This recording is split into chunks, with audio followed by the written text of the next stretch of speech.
Alrighty, let's start today off with your AUD. We have some impact news, some kind of impact news on Euro pairs, CAD pairs, USD. Alright, so ranging from medium to high, so go ahead and check forexfactory.com to check your time zone and those that will be impacted. Alright, so starting off with your AUD, I have my sell zone up top, which is an engulfing buy that failed. It failed this candle over here, meaning this was the engulfing sell that broke. Okay, after that, price came back, created this engulfing sell. So we have two engulfing sells plus a fail for the sell zone, and for the buy zone, we have this engulfing sell that failed. Price came back, created an engulfing buy that shot all the way up, more than halfway closer to the sell zone. Okay, this was our sell zone last week, and when the H4 closed above, instead we are using now it for a buy. Okay, like I said, key levels can be used either for a buy or a sell. You just have to figure out where H4 is, and especially where H4 closes. All right, so current price is over here. What can your AUD do? Again, since we are on H4, when the price comes into your zone and you want to find an entry, if you have a higher risk appetite and you don't want to wait for the H4 to close, you can just switch into M15 or M5 to find your setups. All right, but if you are a low risk trader like me, you can wait for the H4 to close first, and when it closes in the zone, that is when you can find your setup, because now you have the decision making verdict of the higher time frame, which is H4, and you just have to find the smaller time frames to go along with it. All right, so if it goes into either of the zones and respects them, then we can look for a sell from the sell zone, a buy from the buy zone, and if it breaks either of the two, price can either shoot up or shoot down respectively to test a higher or lower zones. All right, so keep that in mind. Next, we have EuroCAD. All right, EuroCAD is still in our buy zone. Perfect. So my buy zone and engulfing sell that failed, we had multiple buys.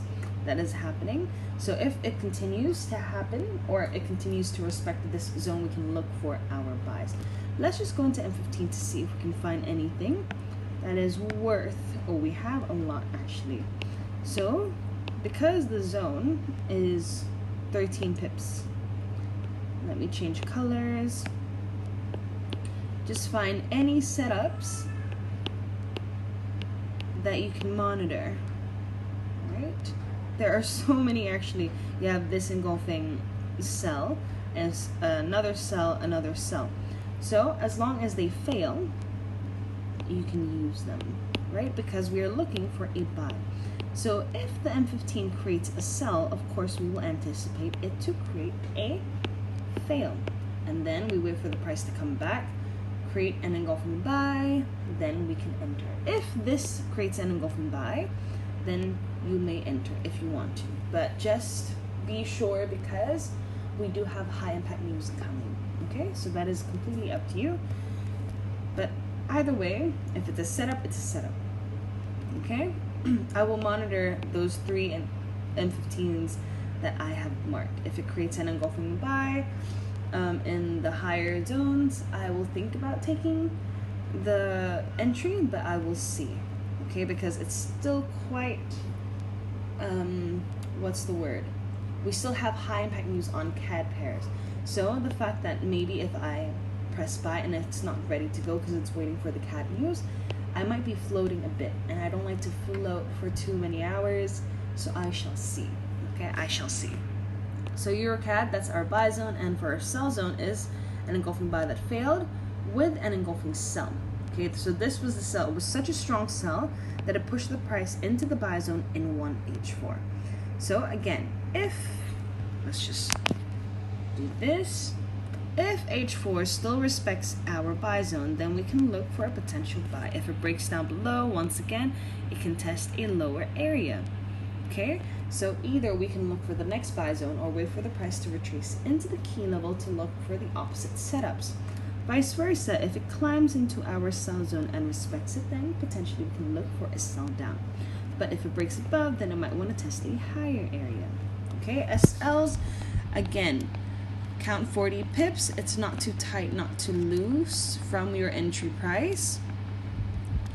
Okay, but if you can refine it down to 30 to 20 and it doesn't bother you or give you any anxiety, then go ahead.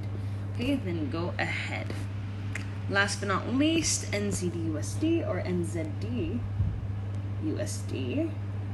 No matter how you pronounce it. Again, buy and sell zones. An engulfing buy failed. Price came back, played around the key level multiple times. Still created an engulfing sell and the second engulfing sell. Then we have our buy zone, which is a sell that failed. Price tapped into the key level multiple times or played around it. You can see this before the break. Then another tap here for the bounce up until the sell zone. And now we have an engulfing buy. Okay, so we have an engulfing buy over here that made this the zone fail. Then we have our second engulfing buy over here.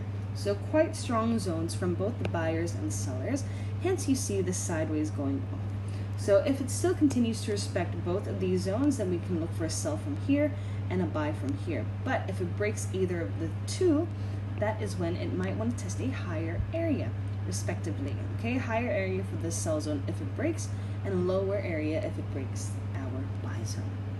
Let me just screenshot that and write it down. Now for the TPs, again, TPs is something that is very subjective. You can TP at a market structure if that is what you're comfortable with. You can TP with daily target profit that is realistic, not too much, not too little. And also, you can also TP at the next key level if you are comfortable with that. For me, I like to TP at my key levels because I know that the price travels from zone to zone. But sometimes it doesn't go all the way. So what do? I just set 20 pips as my benchmark. That's my first TP. My 20 pips.